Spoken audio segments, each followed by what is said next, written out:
Alright, so the next thing on the agenda is to finally go and explore a little bit of the Western Plaguelands and potentially some of the Eastern Plaguelands. So we did set foot here. I think back then we were level 50. We couldn't really make any progress here because level cap hadn't moved yet. There really wasn't a point going here besides maybe getting the flight path. Now, I want to go here for two specific reasons. One is just simply because I would like to explore this place. I would like to uncover the flight path. And, you know, these are some of the only maps left that we haven't really explored at all. Especially the Eastern Plaguelands, which we haven't even been in yet.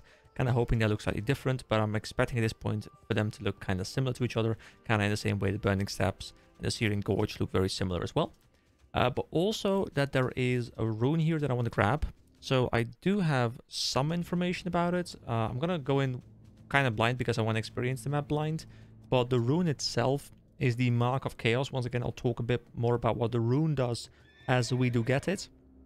But I have to kill skeletal flayers or slavering ghouls, which are which are mobs that spawn in this map. And by killing those and getting their souls, kind of similar to how we got the soul from, you know, like a little critter, and then from Hogger? Yeah, it's Hogger. And yeah, we get the soul from them as well, and then we bring them to a specific location somewhere, which I'm not quite sure where, but I'll find it out later.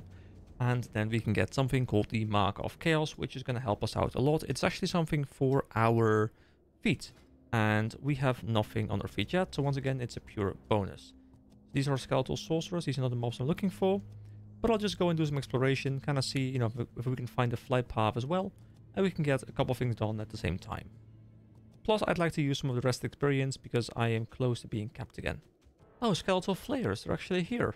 Yeah, so by killing them and getting their soul, we get a plagued soul shard.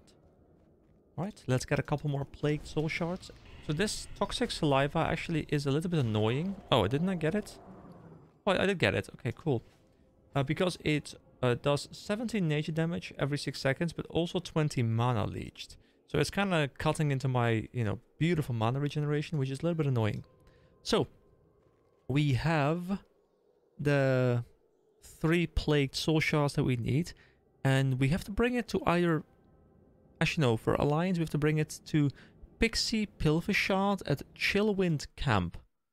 Now, Chillwind Camp is not something I'm aware of, and let's see, Chillwind Camp is also a quest name, and I am looking for the location of the camp.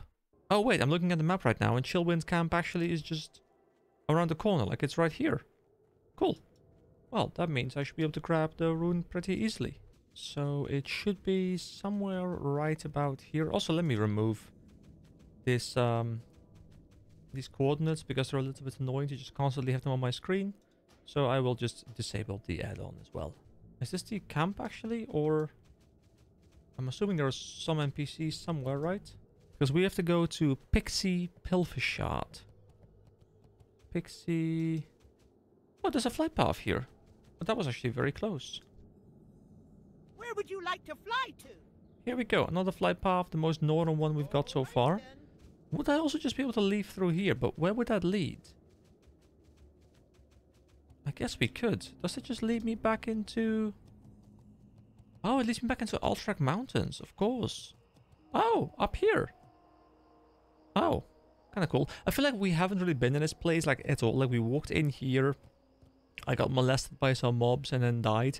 Then I walked back up here, we checked out Dalaran and then never went back here again. Maybe I'll return here at some point, but I don't think there's really a reason for it. Although I guess the ruins of Alterac, maybe there's something cool there.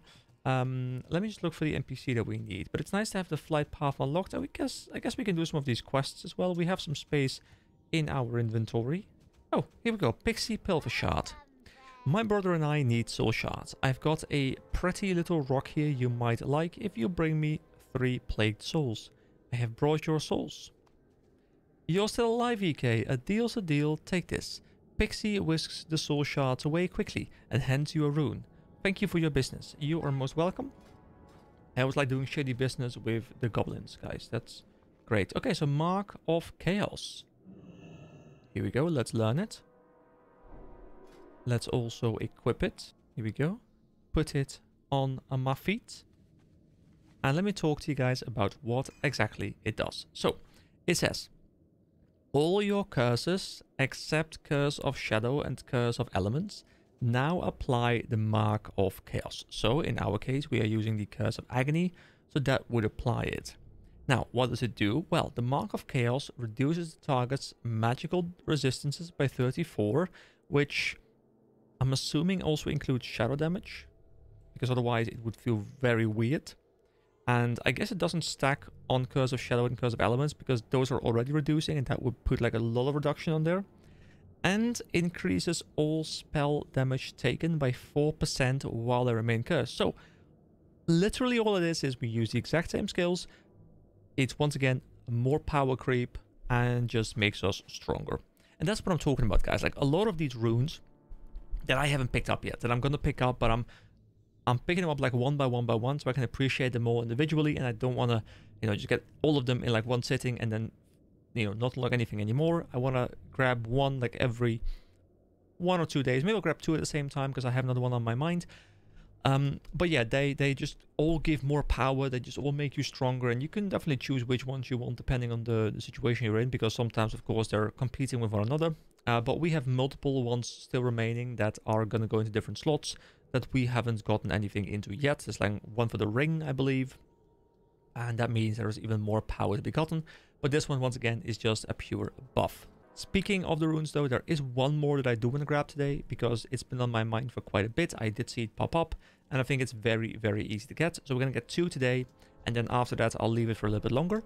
So I want to go to the flight path now. It's going to be a bit of a flight because like to fly to?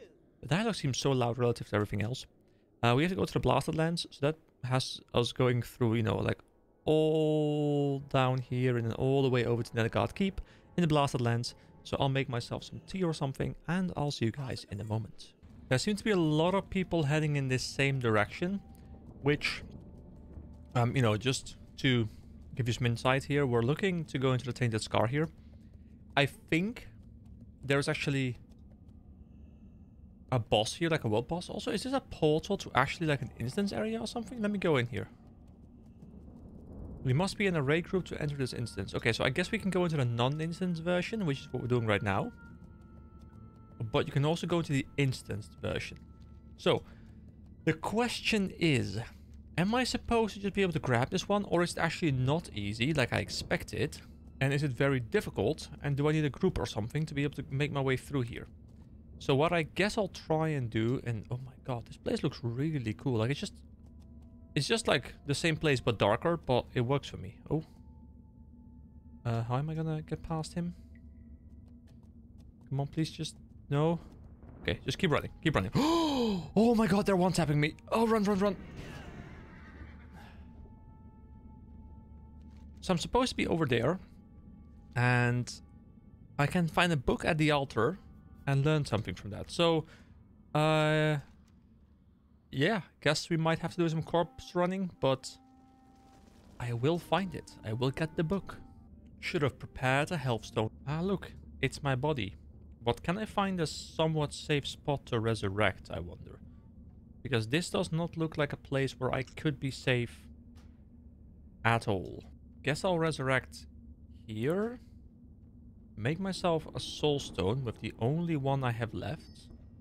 Use it. Oh boy, oh no, oh... Alright, okay. I don't think I'm supposed to be able to go here on my own. I could probably sneak my way in here somehow, like just running, corpse running, like going. Because I think I just need to be over there. But I don't think I'm supposed to be here. So I'm going to leave this for later. And we're going to do something else. This is a pretty cool place. Xavian, it's called. And it's like this. There's a lot of there's a lot of architecture around here, but a lot of water as well. Was this place sunken or something? Can I see something below the water? Ah, yes. Stuff was destroyed. That is for sure. Oh, and there's also Xavian mobs. So Xavian Hellcaller. Now, I'm not particularly scared of these mobs because, well, I'm quite high level. So let me just run through them like I don't care whatsoever. He was casting something called Gift of the Xavian, whatever that might mean. I could have taken the normal route, but I'm taking the scenic route up here, and I haven't really explored anything here. Well, I mean, like, uncovered on the map, unfortunately. But, yeah, it does look pretty cool. There we go. Wild Thorn Lurkers. More reskinned spider mobs. And did that one just despawn on me? I think it did. Wait, is this place called Satirnar? So there's like Astronar and Satirnar. Is Nar like a name for... like a night elven name for a town or something? Like in the dwarven stuff, you've got Dun Morok and Dun Mother, and I'm assuming Dun is just like a way they... like it's a naming convention they use. And I'm assuming that means Nar at the end of a town is a naming convention for night elves. So this is in reference to the satyr who lived there. Now I don't know what Astra means, but to me Astra, Astral, like moon, night elf, you know, I can see a bit of a connection there potentially. Okay, so we have to head to the most northern part, and then we will find something, because I haven't really said what I'm doing, by the way. I think, but I'm going to be doing a solid foundation, because this is the only quest in my list right now that is elite, but it is also only the only great quest left. So I do want to go grab that. So I don't know what to expect. And once again, you know, I only look up the location. I try and remain mostly blind so that I can use guides, but still have some fun first impressions. So I don't know what I'm about to find. Bow of Shadows. Okay. Will there be a boss mob or something? I don't know. Let me just in case. Oh, I don't have any soul shards. So I guess I'll bring my imp out and get a demon armor and see if something happens. I'm assuming I just loot something, but also something might spawn. You never know. Alright then, here we go. Let's see if anything happens. Bow of Shadows. Tainted by the Emerald Nightmare, this splinter drains the life of its possessor. Okay, we bring it back to the guy in the Barrens, right? I think. Okay, let me do that. Your heart and mind feel heavy with doubt. You can feel the darkness spreading within you. Wait, I'm already like way lower? Hold on. This thing is doing damage to me, I guess? Wait, is it it says darkness. Oh, does it do shadow damage? Hold on. Because I did pick up this skill, Shadow Ward. Does this work? I have no idea, guys. I have no idea if this is just completely useless right now, but... I mean, the damage takes... I seem to be out healing it, but maybe it's like a ramping thing, where... like, the longer I have it in my inventory, the more DPS it's going to deal over time. I think I got like a big... Okay, so I think I get nuked very quickly, and then, like, I have some time to regen, and then I get nuked again. And I guess I'll have to make it back to him. I think, though, I can just take the flight path over here at Ashara, which is much closer than the Astronaut one.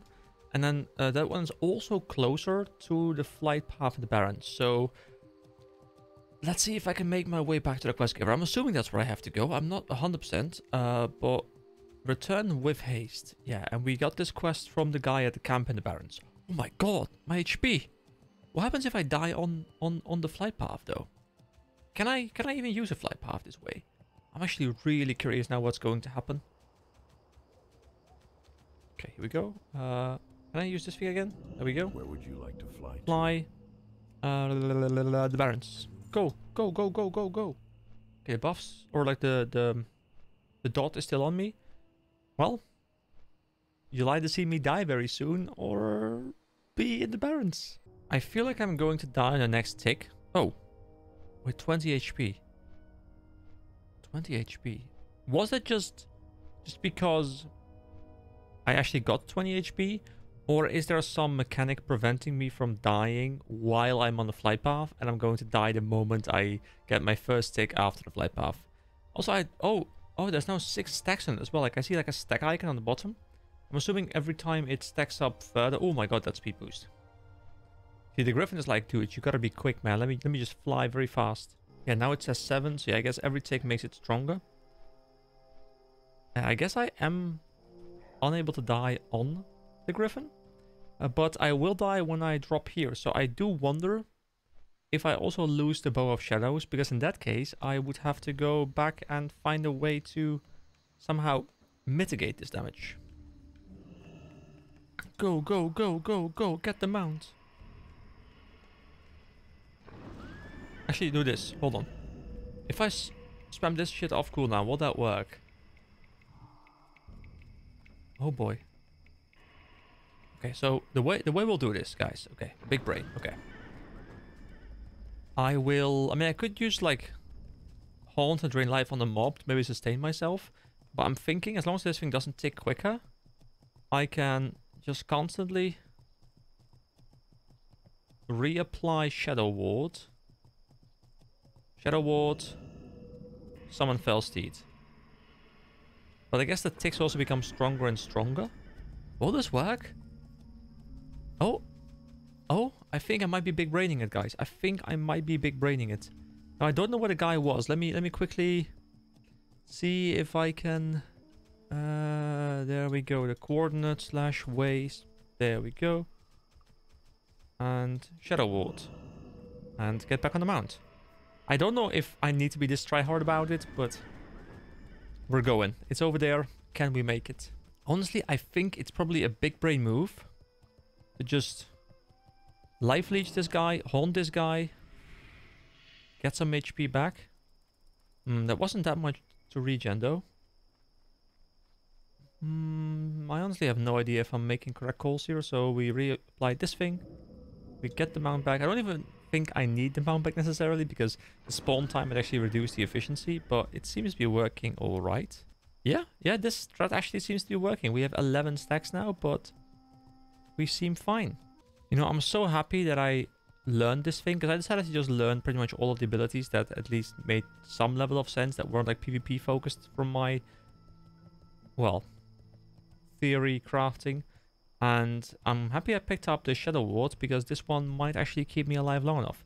Now, once again, I don't know if dying really does anything big here, but I do want to make sure that if it does do something big, that I just never learn about it. It's a pretty cool quest, though, to have to bring this Bow of Shadows back to this guy, like this big journey, trying to stay alive. Like, you could probably cheese this in some way with like health pots or something, if the cooldown is sufficient, or maybe some other way, but this is actually kind of engaging, I think.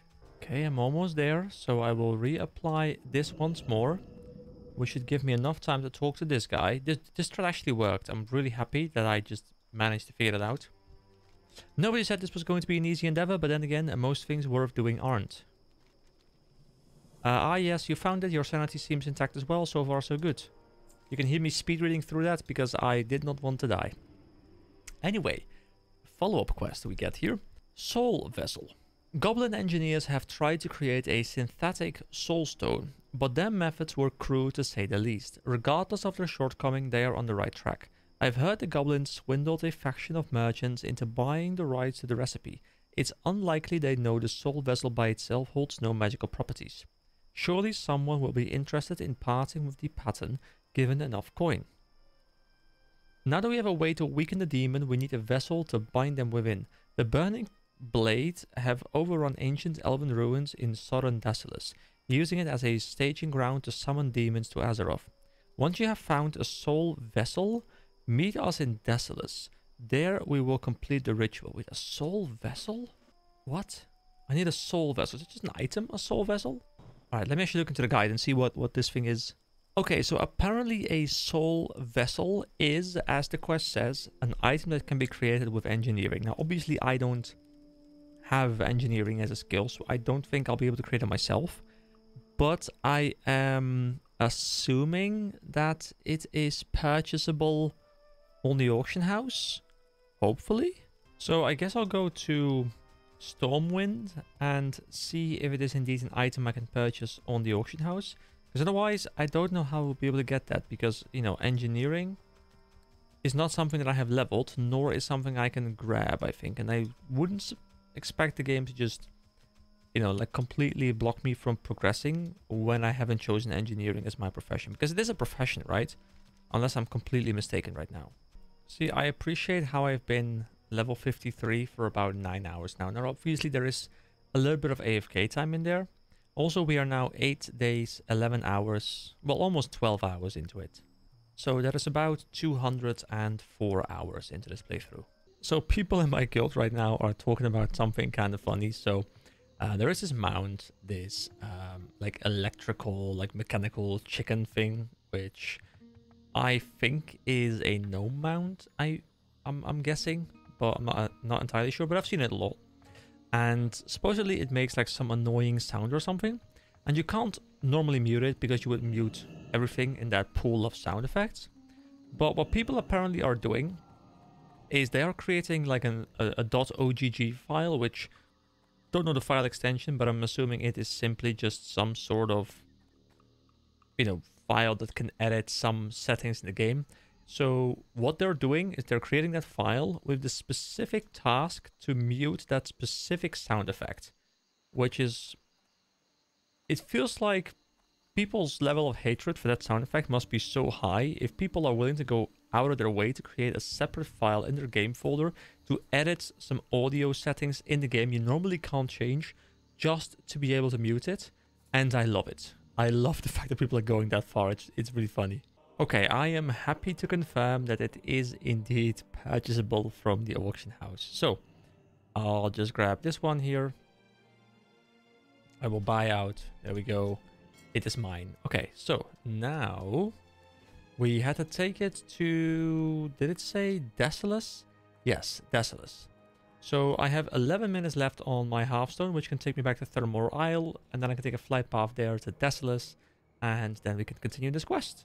Okay, so I want to do a quick comparison here between the Ring of the Aristocrats that we got pretty recently and the Band of the Great Tortoise. So I went to Google and I searched for Stamina versus Armor WoW Classic, because the thing is, I don't really know what exactly the usual comparison is, because in a lot of games you'll have, well, X amount of this equals X amount of that, and you know, you can kind of compare them. Obviously, depending on your health pool, like armor is more or less effective, but I did hear that apparently armor only reduces melee damage, or at least physical damage. So I guess maybe like an arrow or something coming my way will be reduced by it, but magical damage will not be reduced by armor. So in a sense, stamina reduces every damage type because I just have a bigger health pool, and armor will only reduce a specific health type or damage type.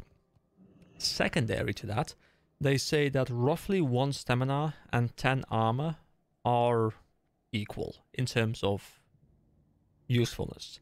So that means that my 10 stamina would equal roughly 100 armor, but it's also better against stuff in general. So that in my mind means that 10 stamina and 120 armor are roughly even, because 10 stamina might be less armor directly translated or converted, but it's more broadly useful, so it's probably more useful in general.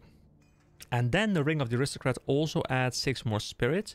So overall, I think the Ring of the Aristocrat is better than the Band of the Great Tortoise, which I think... Did we get the Band of the Great Tortoise from the Torta quest or whatever it was called? Like the guy who was lost and we had to bring him back to his wife. I think we got it from there, and that's a very... I have fond memories of that guy. Not very much of the lady turtle, you know, tortoise. She was not very friendly. But we will equip the Ring of the Aristocrat moving forward. And we will sell the Band of the Great Tortoise. It is so busy here, by the way. Like, look at the amount of people here. Like, this makes me very happy to see, because this means that the game seems to be doing fairly well. And obviously, you know, I want this to do fairly well, because unlike most other people, you know, I have no plans to move to any other classic server. If I'm moving to a different WoW server, it is going to be retail. But if this server could continue in some way, like, I would be more than happy to keep playing this game and extend this series for as long as this game keeps making content. And I don't know what their plans are, like Classic Plus or something TBC or whatever, but, you know, I would not mind continuing this series, because I'm still having a great time. And yeah, we're probably like 130 videos in or something like that, but I mean, I can keep going for as long as I want, and it's ridiculous that I have a series that's like 150 episodes long, well over 150 episodes long when it's done. But you know, we can go for 1k. It's probably way out of reach, but then again, I thought the same thing about 100, and well, we're well past that, so we'll see how long this thing keeps going. It really depends on how much content there is at endgame, and also how much content the developers keep adding, because, as I said, you know, I'm willing to keep on going if the developers keep adding more content. Alright, I have found the NPC that I need to find. Burning Blade mobs. Have we seen these mobs before? I am not too sure. Doom Warder Captains. I don't really have time for you guys. I just want to move over to Razel Ander. I like how this guy is like standing here between all the demons. Completely fine, no worries whatsoever. Is he controlling them? Not the friendliest place on Azeroth, but looks like you found your way. I mean, to be fair, I too am a warlock and I too am controlling demons, but these specific demons, they are trying to kill me. Alright, Soul Vessel. With the Bow of Shadows and Soul Vessel, we will be ready to begin the ritual. Ah, yes, yes, that's exactly what we need. Tempting Fate. You can see the foul magic is poisoning the water, giving it a purple hue. The burning blade have overwhelmed this area with dark energy. We shall use this sacrificial altar that they use during summoning rituals. We can harness the latent dark energy in the area to amplify our ritual. So assist Razel Ander and Doan Karhan with the summoning ritual and trap Das Altek inside the staff. Okay, cool. Is he going to start doing a ritual? Oh, let's begin the ritual. Okay. Let me bring something out. I still haven't gotten any soul shards, because I haven't really been in areas where I get experience, but that's fine. I'm also really looking forward to exploring the Eastern Plaguelands, guys. We had that plan earlier today, and I wanted to do that, but then I kind of got, you know, sidetracked with other stuff again, as I always do. But don't worry, I will return to those zones, because I am looking forward to just doing some leveling questing again, especially now that I have a lot of rest experience wrapped up, so we can go ham on leveling. So let's begin. Actually, never mind. Get the armor as well. Make sure I'm full up on HP and mana, and then we go. Alright, let's begin the ritual. Once the ritual has begun, we must ensure there are no interruptions. Focus the lingering magic surrounding us into the staff, and we shall bring forth the demon you seek. Andrew says, now we begin. Channel into the staff together all at once. Ward yourself, friend. Dark magic is no game. Okay, here we go. I have Shadow Ward. Am I supposed to... Yeah, there we go. Reconstructed staff of Das Altek. Now he is saying some stuff that I can't translate, which probably is like some demonic speech. I wonder if this is actually translatable though. It's kind of cool that we're participating like in this group of other warlocks. And you know, we're not just the warlock, you know, we're like just a part of a group right now who is performing a ritual. This is such a cool quest. Probably one of my favorite quests so far. Just like the way it's set up is really, really well done. Oh, Pathetic Mortal, you've given me exactly what I needed. Alright, well... Unfortunately for you, sir, we are much stronger. Can I just drain his soul? I want his soul. Okay. Well, that was relatively easy, actually. For all things Razel Ander was commanding was not one of the traits. I knew. For a warlock, he was always on the meek side. I had a feeling something wasn't right when that imposter returned during your summoning ritual, which was why I sent for more acolytes to assist. But it wasn't enough. Once again, we have failed to ensnare our prey. Unfortunately, the staff shattered during your fight, and all I could do was stand by helpless and watch. But I found this in the destruction. Oh, wait. We get two things. The Rune of Synergy, which I vaguely know what it does, but I purposefully didn't really check it out too much. And a never-ending Soul Vessel. Your next Soul Shard consuming spell costs no Soul Shard. That makes me really happy because... Obviously, you know, when I'm leveling, I'll often make sure I have, you know, many soul shards in my inventory. Also, when we're going into instance content, I will do that. But when we're doing like these low-level quests, I will often not have one to summon something, or maybe like get a portal or something. Just having this never-ending soul vessel. Oh, I just used it? Okay, and I guess now, yeah, so now... okay, so I use it once. And then I can use a spell, which would normally require a soul shard, but it will actually not require a soul shard. That is really nice. I wonder though what happens if I now use a flight path. Because normally when I use a flight path with a summon out, I will get a soul shard back in my inventory. So would I just get a soul shard, or would this thing like go off cooldown, or will nothing happen? I guess I didn't have a cost, so I shouldn't get something back, but I don't know how the game is coded. Kind of curious now. But also, of course, we get the Rune of Synergy. And the Rune of Synergy, or the Grimoire of Synergy, is a waste thing. We don't have anything on our waste yet, so that's once again a pure upgrade. And what Grimoire of Synergy does is recite from a dark tome, granting damage done by you or your summoned demon a 10% chance to increase the damage done by the other by 10% for 15 seconds. So this means that I just have a new ability here, which is now literally over here. I use it. We get a 30-minute buff as far as I can tell. And this means that there is now a 10% chance of either me hitting something or my demon hitting something to proc a buff that will boost the other's damage by 10%. So that is incredible. Like, that is so much more damage.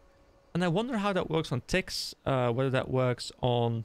If it triggers on every individual tick of my dots, then I should like almost have permanent uptime on my summon's damage modification.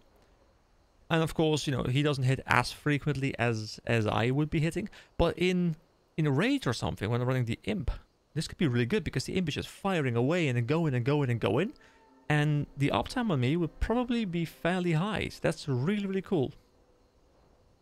Alright, that's 14 out of 30. We're almost halfway through the runes now. And do keep in mind that a lot of those runes are also for the fire build, which we're not using right now. I kind of do want to go check out the fire build at some point when I'm, you know, completely done with the shadow build. But I kind of like the idea of speccing into this one thing and not speccing away into something else. And I know I can get a secondary, like, skill layout or something, like a secondary build by purchasing something from somewhere, and I could do that. But I kind of like just going ham on one thing, and then at some point later I'll swap. Like, I kind of like having this identity as an affliction destruction warlock, and not really, you know, a fire warlock. And I don't know why, but like the RP element, that kind of fits well with this game for me. Although obviously it is very much inefficient to not be using the other spec, which might in some situations be better. But hey, at least we'll have something cool to look forward to when we can just swap to it later. I will have like an entirely new skill bar. Like all of a sudden, like we have like a bunch of new skills. We can play with them, and that's going to be really fun. So as I was waiting here, I was actually checking out today's upload by me. Because I got a comment and I decided to try and figure out what it was in reference to. Because, you know, I upload these videos, of course, and, you know, I edit them and stuff, and then I put them on the upload schedule, and then I kind of just... I don't forget what's in them, but, you know, sometimes I get a comment and I just won't know exactly what they're in reference to because I don't know the specifics of the video or what I said exactly. So sometimes I'll go back and I'll have a quick look. And today I uploaded the video called Tailoring, I believe, which is part number, what is it, 86? Yes, part number 86 was uploaded today. I'm still trying to push forward, you know, like I gotta keep ahead of you guys, but I know you're catching up to me, so I'm trying to keep pushing on forward. But I was looking at a video and I was talking about how I purchased the first hat ages ago, and that the hat was taking away my hair. And I actually didn't even remember whether I mentioned this or not. I think I didn't. But the fact that this piece of headgear keeps my like it keeps my hair intact, and my hair is actually just like coming out of it. Like in so many games, no matter what kind of headgear you have, even if it's like a headband or something, like it will completely replace your haircut. Like in Ghost 2, for example, if I had this thing, it wouldn't go around my hair. It would give me a different haircut that is like built into the skin, I think. Like that's most likely how they would do things, because that's often how headgear works in a game. And a lot of games actually work like that. So the fact that in this game I can have my normal hairstyle, but also have the headgear like working around it, I really like that. So I do have to go to bed pretty soon because it is closing in on midnight, and I do have an early shift tomorrow morning. But before I do that, I want to get a bit of questing done in the Eastern Plaguelands. I went there, you know, earlier today, and I really do want to continue doing that. I want to get a little bit of the rest experience done as well, of course, because I don't want to overcap, because there's no point into that. And, you know, only 20% more and we will be overcapped. Plus, I still have the Rallying Cry of the Dragon Slayer as well as the Might of Stormwind, both giving me, you know, pretty good combat bonuses. So I reckon questing should be fairly easy. And the camp I was at, next to the flight path, did have a few quests, so I do want to go check those out.